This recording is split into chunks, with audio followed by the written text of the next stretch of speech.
ده يا حماتي؟ ده ايه اللي انت بتعمليه ده؟ تعالي اقعدي. تعالي يا ماما. تعالي كل العيال جابوا البقسماط من فوق وقالوا لي اعملوا لنا شاي تيتا وقعدنا ناكل.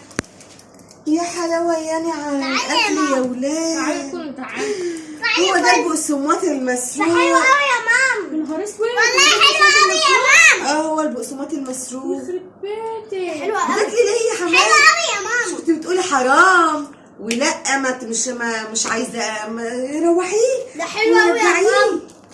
يا نهار اسود يا فريد، انت بتاكلنا مسروق؟